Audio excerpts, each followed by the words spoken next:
Right, so today we're going to be reacting to George Carlin, Rights and Privileges.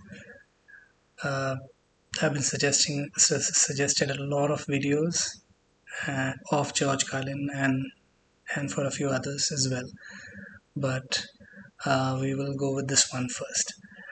And I think next up, I'm going to be also reacting to Bill Burr. I like Bill Burr a lot, so I'll react to Bill Burr maybe next. But let's go with George Carlin, Rights and Privileges. Right?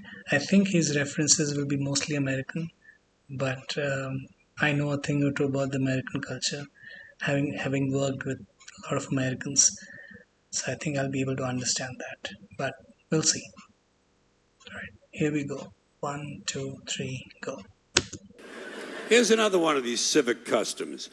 Swearing on the Bible. You understand that shit? They tell you to raise your right hand, place your left hand on the Bible. Does this stuff really matter? Which hand? Does God really give a fuck about details like this? Suppose you put your right hand in the Bible, you raise your left hand. Would that count? Or would God say, sorry, wrong hand, try again? This is so true. I'm not sure if it's a rule. Probably is a rule, right? I think you can tell me in the comments. And it's not American rule per se. This is a universal thing. Even in our courts, you have to. There's a different religious book that comes out. It depends upon what your religion is. There's a different book. I don't know why that is still a thing. I think because it doesn't deter people from lying for sure. Anyway, I'll get on with the video. And why does one hand have to be raised? What is the magic in this gesture? This seems like some sort of a primitive voodoo mojo shtick. Why not put your left hand on the Bible, let your right hand hang down by your side? It's more natural. Or put it in your pocket. Remember what your mother used to say? Don't put your hands in your pockets. Does she know something we don't know? Is this hand shit really important?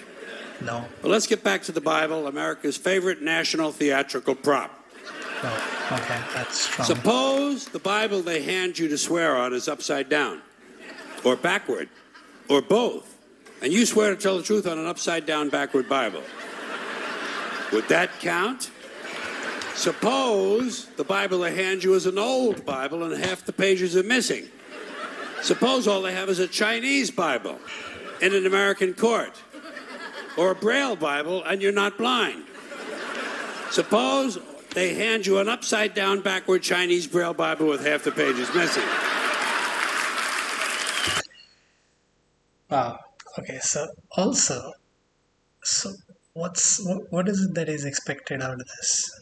So if you put your hand on the Bible, you say the truth always.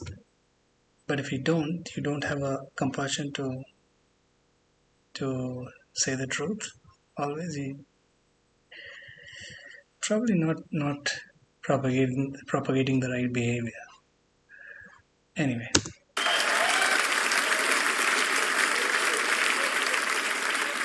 At what point does all of this stuff just break down and become just a lot of stupid shit that somebody made up?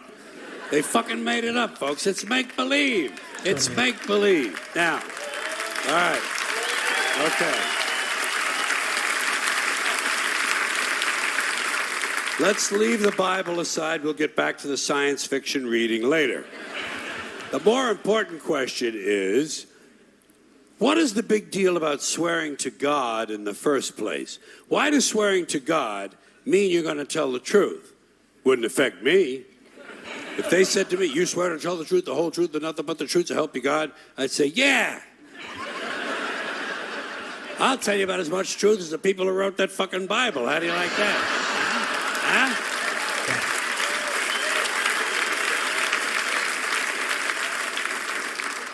Swearing on the Bible doesn't mean...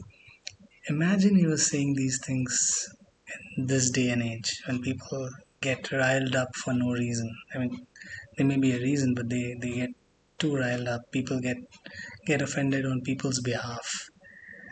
Imagine him saying this in today's times. current times, he would have been cancelled, wouldn't he? Anyway, I'm just glad that he said these things, and we get to hear these now. Mean anything. It's kid. Swearing to God is kid stuff. Did remember when you were a kid? If you told another kid something he didn't quite believe, he'd say, "You swear to God?" I would always say, "Yeah, I swear to God," even if I was lying. Why not? What's going to happen if I lie? Nothing. Nothing happens if you lie, unless you get caught, and that's a whole different story. Sometimes a kid would think he was being slick with me, and he'd say, "You swear on your mother's grave?" I'd say, "Yeah.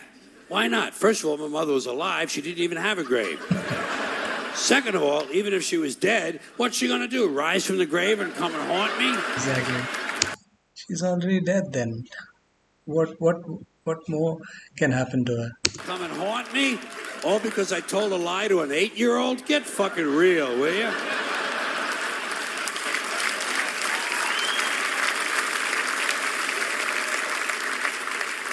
Sometimes I would say, "I swear on my mother's tits."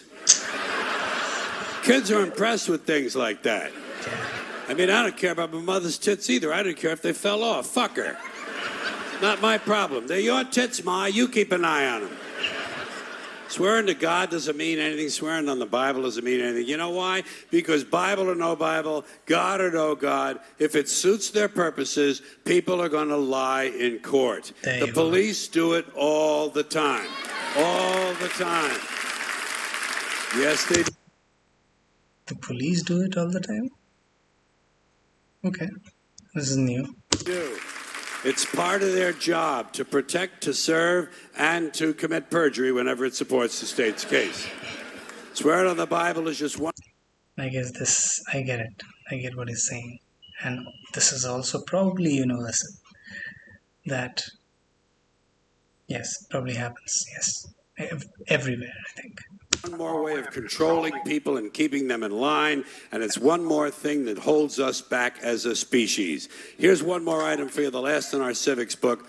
Rights. Boy, everyone in this country is always running around yammering about their fucking rights. I have a right, you have no right, we have a right, they don't have a right. Folks, I hate to spoil your fun, but there's no such thing as rights, okay? They're imaginary. We made them up, like the boogeyman. The Three Little Pigs, Pinocchio, Mother Goose, shit like that. Rights are an idea. They're just imaginary. They're a cute idea. Cute. But that's all. Cute and fictional. But if you think you do have rights, let me ask you this. Where do they come from? People say, well, they come from God. They're God-given rights. Oh, fuck. Here we go again. Here we go again. The God excuse. The last refuge of a man with no answers and no argument.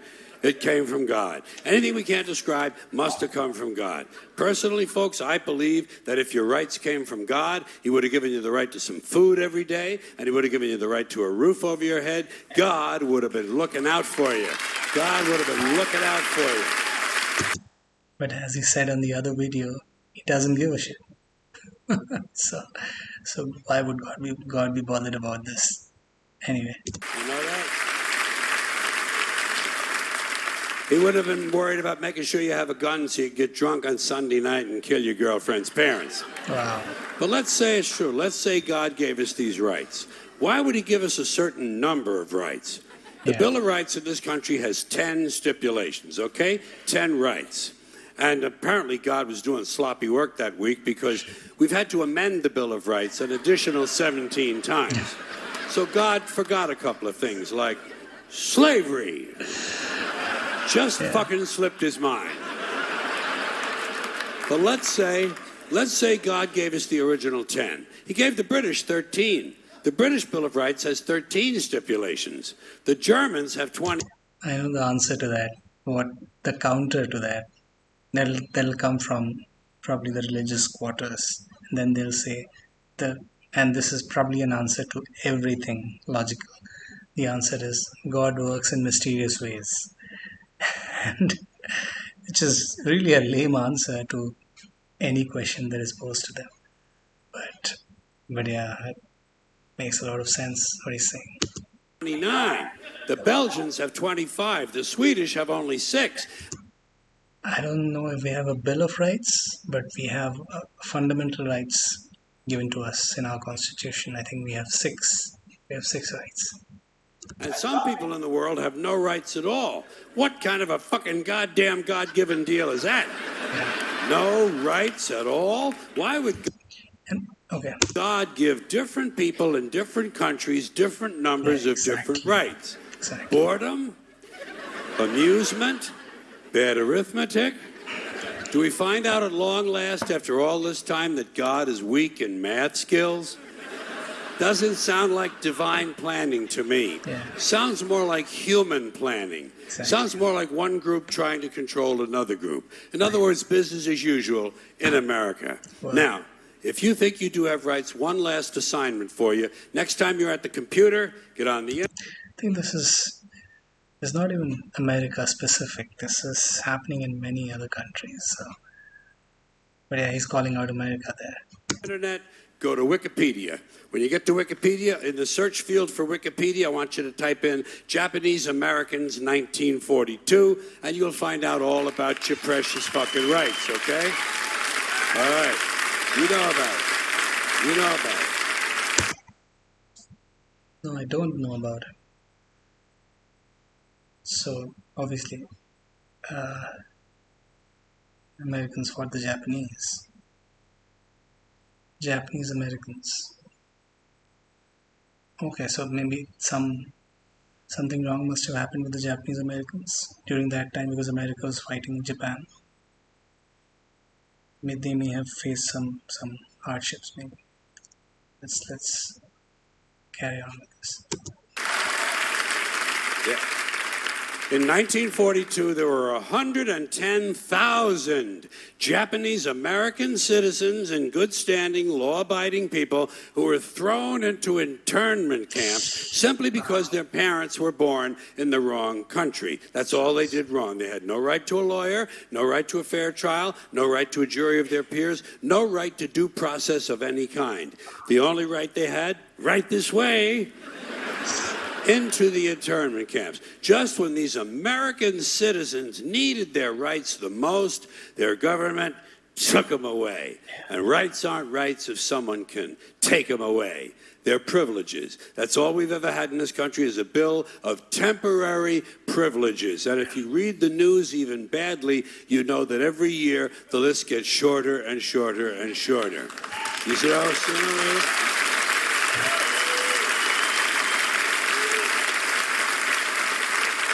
Yeah. What a statement. Bill of temporary privileges. That's true. That also is universal, I think. Probably more so in some countries than others, but quite a statement that. Sooner or later, the people in this country are going to realize the government does not give a fuck about them. Government doesn't care about you or your children or your rights or your welfare or your safety. It simply doesn't give a fuck about you. It's interested in its own power. That's the only thing, keeping it and expanding it wherever possible. Personally, when it comes to rights, I think one of two things is true. I think either we have unlimited rights or we have no rights at all. Personally, I lean toward unlimited rights. I feel, for instance, I have the right to do anything I please. But if I do something you don't like, I think you have the right to kill me. So where are you going to find a fairer fucking deal than that? So the next time some asshole says to you, I have a right to my opinion, you say, oh yeah? Well, I have a right to my opinion, and my opinion is you have no right to your opinion. Then shoot the fuck and walk away. Thank you.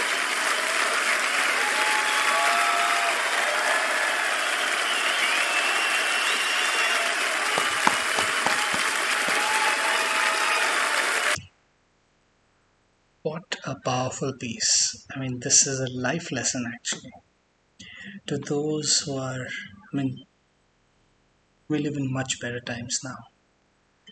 But those who are sometimes, those who get a bit naive with the way things are structured now, when they think everything's working well, systematically structured, they don't realize that our rights are not rights. They are temporary privileges which can be taken away at any point in time. the government does that with so many groups, people. It happens probably in America, or happened in America. It doesn't clearly happens in some cases. It does happen here as well in my country. I think it happens in many countries. So I think this is an illusion, a smokescreen. Uh, rights, concept of rights. But what a powerful piece. Anyway, let me know what else do you want me to react to in the comment section, like you have been, and thank you for your generous views. Um, I'm I'm a newbie to this, but I'm really loving this, and I'm so happy that people are following this.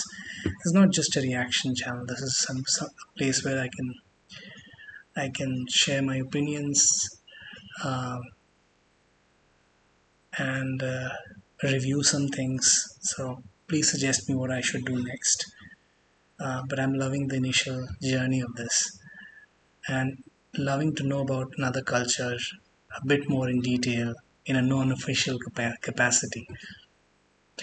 All right, but um, until we meet next time in the next reaction video or the next video,